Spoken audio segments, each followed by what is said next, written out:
Film आशिकी में यादगार संगीत देने वाले विख्यात संगीतकार जोड़ी नदीम श्रवण के श्रवण राठौर का गुरुवार की रात मुंबई में निधन हो गया। वह पिछले सप्ताह कोरोना पॉजिटिव पाए गए थे और श्रवण के वरिष्ठ साथी नदीम सैफी ने लंदन से बात करते हुए कहा कि सन्नू की मौत की खबर ने उन्हें हिलाकर रख दिया है। और नदीम ने कहा कि वह एक शानदार वापसी के साथ पिछले साल से ही एक विश्व दौरे की योजना बना रहे थे, लेकिन नियति कुछ और ही थी और अचानक इसने अपने सपनों को कुचल दिया है। और दोस्तों, मैं आप लोगों को बताना चाहूँगा, अगर 70 के दशक में सलीम जावेद की बॉलीवुड फिल्मों की ब्लॉकबस्टर स्क्रिप्ट ने धमाल मचाया, तो वही नदीम श्रवण की धुन ने 90 के दशक में हिंदी फिल्मों में रोमांस को फिर से प्रसारित किया। आशिकी की रिलीज के साथ ही इस जोड़ी ने खूब सराहना बटोरी, क्योंकि इस फिल्म के संगीत की 2 करोड़ यूनिट बिकी थी, जिसने सभी रिकॉर्ड तोड़ दिए थे, जो अब तक का सबसे अधिक बिकने वाला बॉलीवुड संगीत माना जाता है। और नदीम श्रवण की जोड़ी ने भारतीय सिनेमा के गीतों को फिर से प्रभावित किया है। नदीम जी ने पुरानी यादें ताज़ा करते हुए कहा, मुझे याद है कि आशिकी के पहले शो के सिर्फ 3 घंटे में हम कैसे सुपरस्टार बन गए थे। फिल्म समीक्षकों से लेकर फिल्म प्रोड्यूसर और रिकॉर्डिंग कंपनियों के इवेंट मैनेजरों तक सभी एकत्र हो गए थे। कोई आश्चर्य नहीं थी कि आशिकी की रिलीज़ के बाद बिनाका गीत माला के सभी शीर्षक 10 गाने हमारी फिल्म से थे। और मुझे लगता है श्रवण जी ने हिंदी फिल्मों के लिए माधुर्य लाने में उत्कृष्ट भूमिका निभाई है। यह वास्तव में फिल्म उद्योग में एक महत्वपूर्ण मोड़ था, क्योंकि 1980 के दशक में देखा गया है कि कैसे गीतों की गुणवत्ता में गिरावट आई थी और बॉलीवुड संगीत नीचे चला गया था। और सुपरहिट धुन बनाने की श्रवण की कला पर नदीम ने विस्तार से बताते हुए कहा, मैंने उनके जैसा कोई हारमोनियम बजाने वाला कभी नहीं देखा। वह एक पूर्णतावादी थे। अक्सर हमने कुछ घंटों में से ही सर्वश्रेष्ठ संगीत तैयार किया।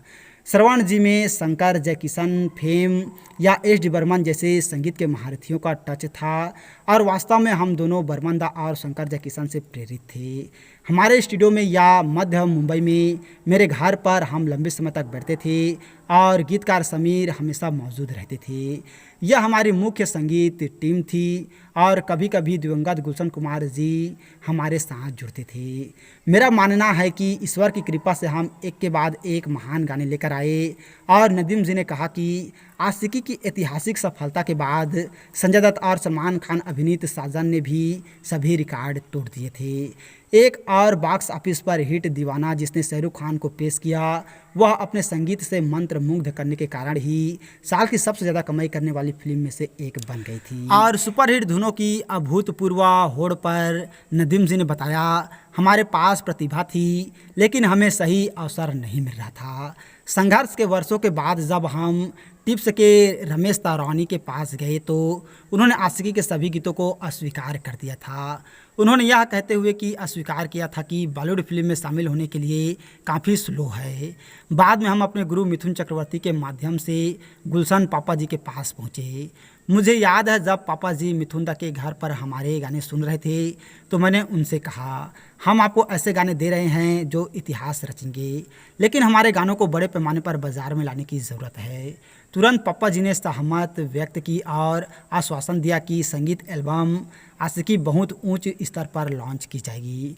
वह अपने वादे पर कायम रहे और बाकी तो अब इतिहास है। और 1992 तक नदीम श्रवण ने 1 दर्जन से अधिक हिट संगीत में अपना अहम योगदान दिया और समय तक प्रोड्यूसर्स उनके घर पर कतार लगाने लगे थे। आप लोगों को पता ही है दोस्तों, 1990 की फिल्म आशिकी के गाने कितना ज़्यादा पॉपुलर हुआ, बहुत ही ज़्यादा पॉपुलर हुआ।